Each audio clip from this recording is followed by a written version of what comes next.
నమస్తే అండి. పాకిస్తాన్ ముక్కలుగా చెక్కలుగా అవ్వబోతుంది యుద్ధం అంటూ వస్తే అని గత వీడియోలలో మనం చెప్పుకున్నాము.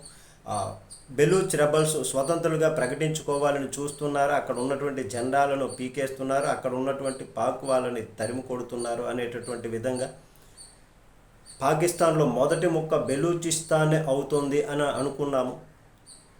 ఇప్పుడు అదే ఖాయమైంది. బెలూచ్ రెబల్స్ అక్కడ ఉన్నటువంటి జెండాలను పీకేస్తున్నారని అనుకున్నాము. ఒక్కొక్కరుగా వెళ్ళిపోతున్నటువంటి పరిస్థితి. అయితే మొత్తంగా కొద్దిసేపటి క్రితం బెలూచ్ రెబల్స్ అక్కడ మిగిలి ఉన్నటువంటి పాక్ సైనికుల ప్రాణాలు తీసి ట్వెట్టా నగరం వరకు కూడా స్వాధీనం చేసుకున్నారు. అట్లానే బెలూచ్ రెబల్స్ వారు కోరుకున్నట్లుగానే బెలూచిస్తాన్ ప్రాంతాన్ని మొత్తంగా ఆ ప్రాంతాన్ని ప్రత్యేక దేశంగా స్వతంత్రులుగా ప్రకటించుకున్నారు. వాళ్ళు ఒకప్పుడు తమ దేశాన్ని ఆక్రమించుకున్నారని, దాన్ని మేము ఇప్పుడు పొందామని, సాధించుకున్నామని, పాకిస్తాన్తో మాకేమీ సంబంధం లేదని, విముక్తి పొందామని, ఇక నుంచి బెలూచ్ అనేది ప్రత్యేక దేశంగా ప్రకటించుకున్నారు వాళ్ళు.